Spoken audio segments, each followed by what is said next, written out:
In The Last of Us, nature takes over society again and takes over the civilization. We imagine how it would be when a catastrophe happened all of a sudden and everyone had to drop what they're doing, pick up whatever they can, and leave.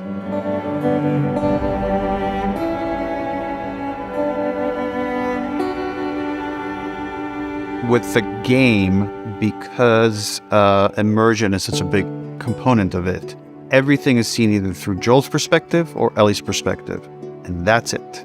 And because we want you to spend a lot of time with them, moving from space to space in real time and becoming them. With the show, no core loops in the TV show other than to sit there, watch, and enjoy it. I believe, and I know Neil agrees, we're obsessed with details. The details are everything. Your watch is broken. It's almost like there are details in places you can never see. What's your business here? Got the day off. All right, move on through. Thanks. In the QZ, we wanted to design that city as very hard and cold. That's why the lighting in that area is very bluish and overcast. We like to create this atmosphere like you're in a prison. Checkpoint still open. It's very oppressive in the Boston QZ, and we want to express that right away with everything you see.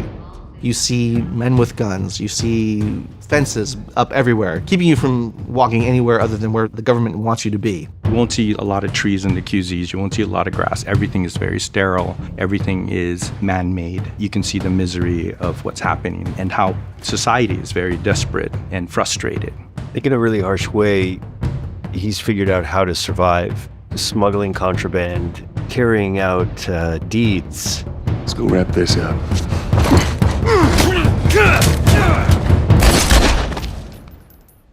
I needed him alive. What I also love is that there were opportunities to see Marlene doing different things. Because the story's so rich, you could probably walk into any room on there and have a completely new story happening, and we get to do that. When we approach designing a space, we always have to think about the people that were living there. We curate everything that is in the scene, picture frames, the kind of beds they slept in, the furniture choices they made. So everything is customized to the personality of the space and not just placed randomly. That's the world they live in. It's a very hard and difficult world that they've just kind of found a way to survive in.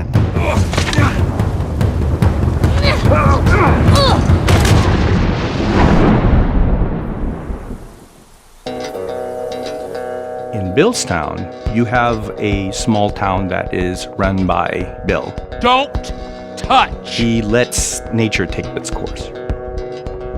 It's a juxtaposition to what the rest of the world is. We wanted to create Billstown in a more warm setting, with the sunset there, shining through nature and all of the buildings inside. It creates this different aesthetics to contrast where you just came from. This is what freedom looks like now. It's dangerous. They're coming to the door!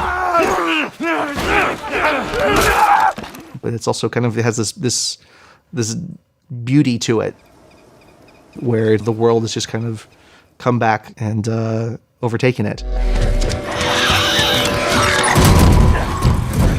Thanks for the heroics and all.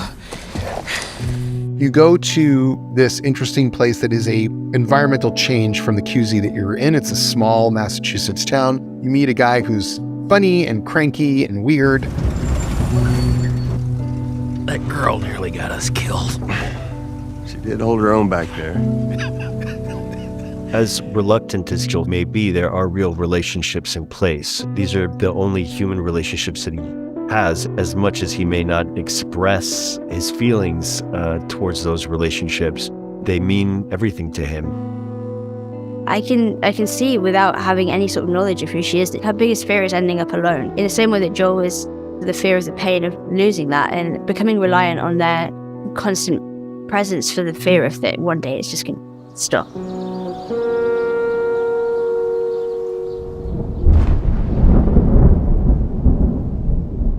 There's a lot of darkness in these games. It's going to sound weird, but when I'm making these animations, I'm trying to pull as much light out as possible, despite of kind of what happens throughout it. I've now heard from a couple of people that have watched the whole show and went back to play the game, and they said the game feels richer now, having watched the show. If you don't think there's hope for the world, why bother going on? It was very much going through the screen as if the screen is a portal and you're in it. You haven't seen the world, so you don't know. You're in the game, and you couldn't have asked for a more complete experience.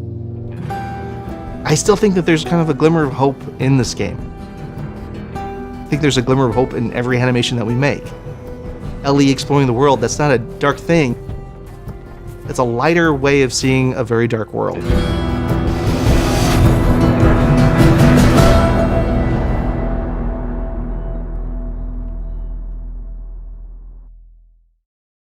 PlayStation